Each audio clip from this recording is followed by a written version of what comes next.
Hello, everyone. Today we are traveling to Mexico and currently to Acapulco. Hi, Valentina. How are you today? Hot, but very happy. Good.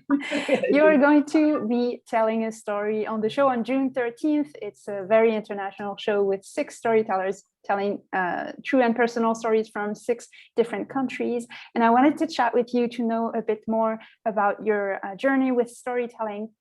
I'm going to read your bio quickly so that people know a little bit more about you.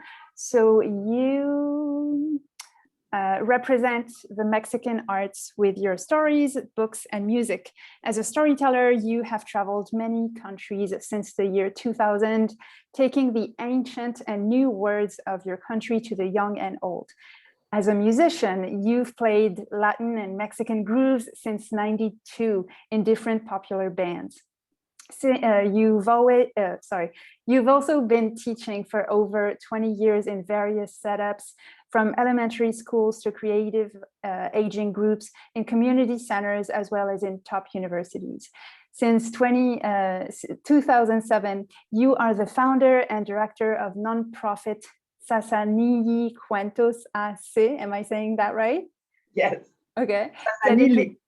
Zazanilli Cuentos.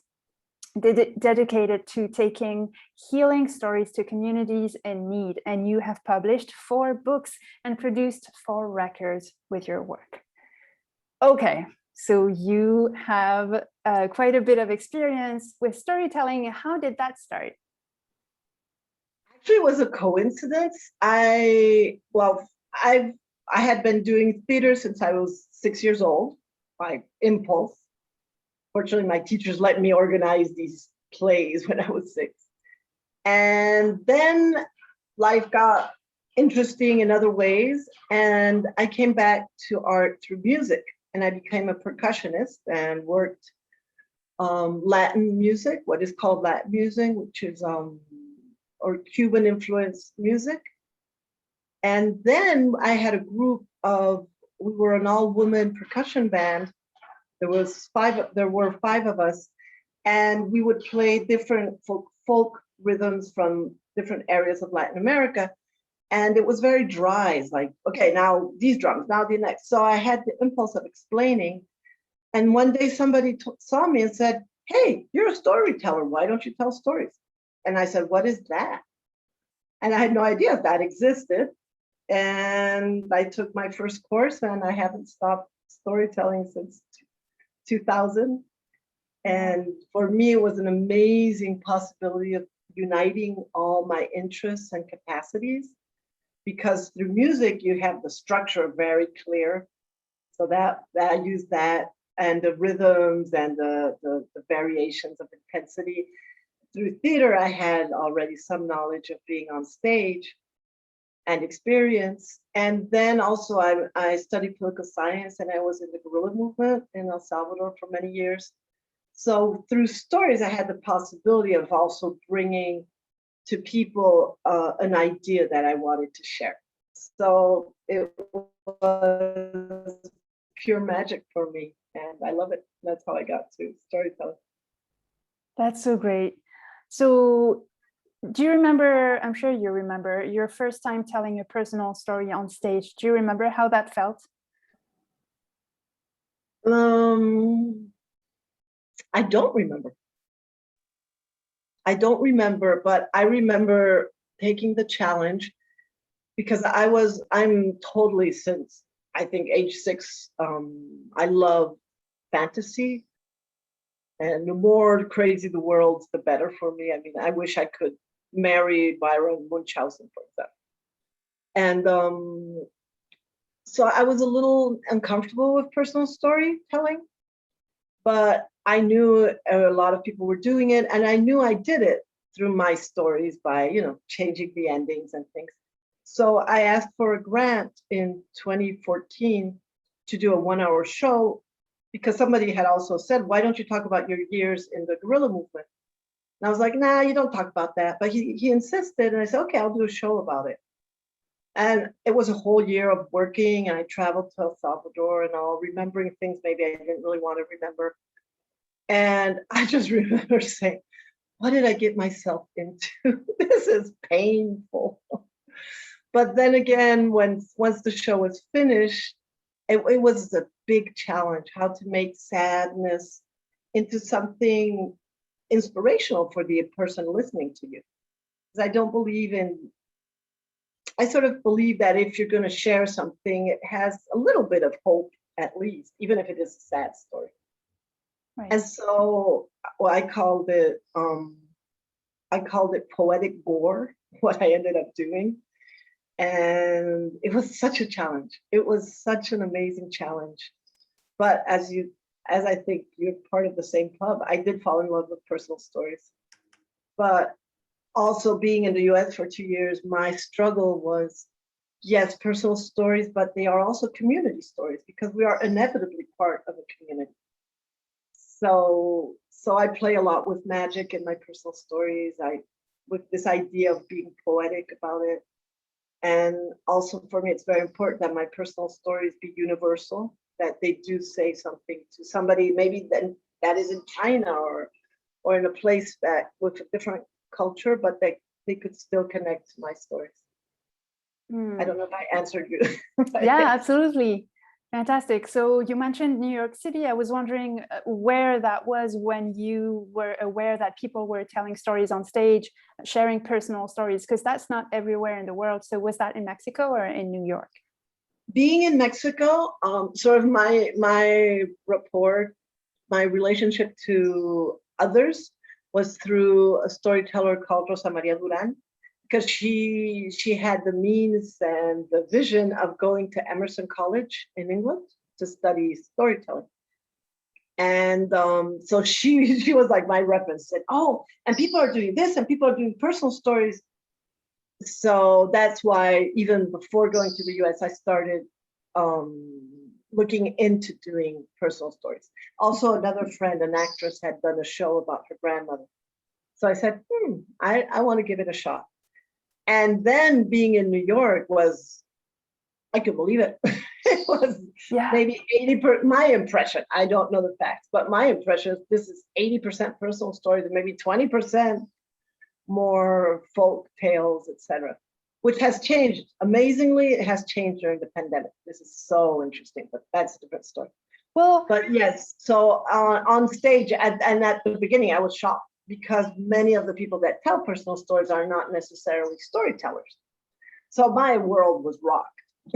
Yeah. But as working in communities, I have, as you mentioned, I have a nonprofit since 2007. And I go to communities that are in very isolated or discriminated communities. And through storytelling, my idea is to build community. But there are individuals in the community. So we start by working on personal stories or personal strengths that they might have and impulsing people to share them. So I had been working with personal stories and I knew the power, amazing power of transformation that a personal story has. Right.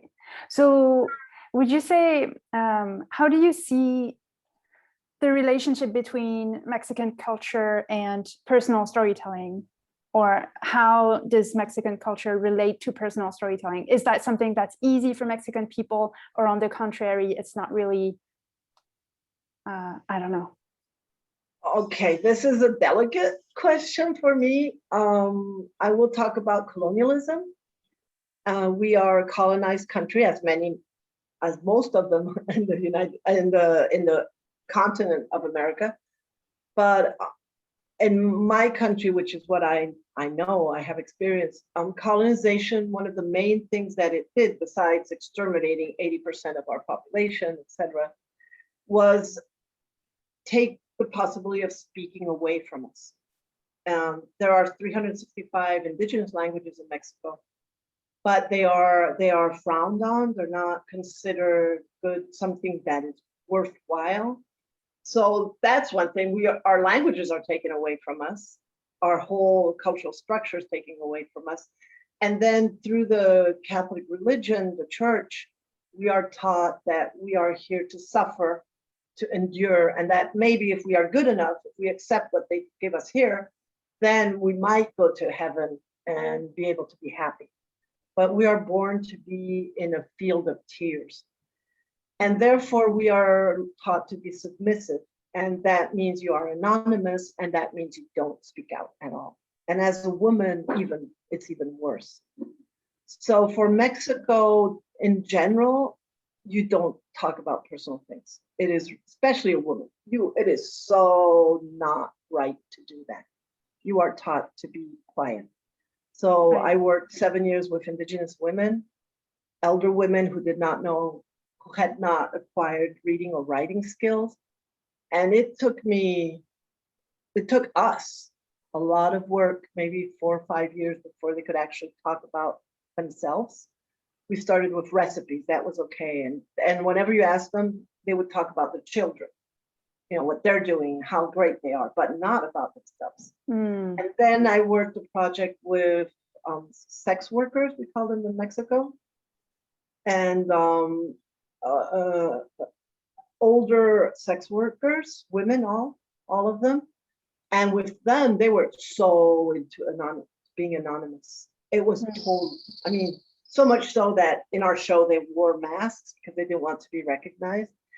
And we ended up doing a record of music, of salsa. I can share the link. It's a really fun record. Yeah, please.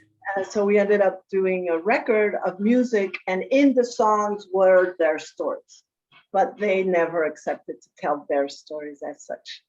So Mexico is, we do music, we do colors, we do food, but speaking out is not our forte at all. Unfortunately. Yeah, that is so interesting. Thank you for that, like very detailed history. That makes a lot of sense, and I think it's fascinating. So thank you. So you are going to be sharing a story on the show on June 13th. Is there anything you'd like to share before we say goodbye and we leave people before we see them again on the show? No, that's just to say that I'm very excited to be on the show. This opening up to the world that has been one of the good sides of the pandemic is so amazing, is so inspiring.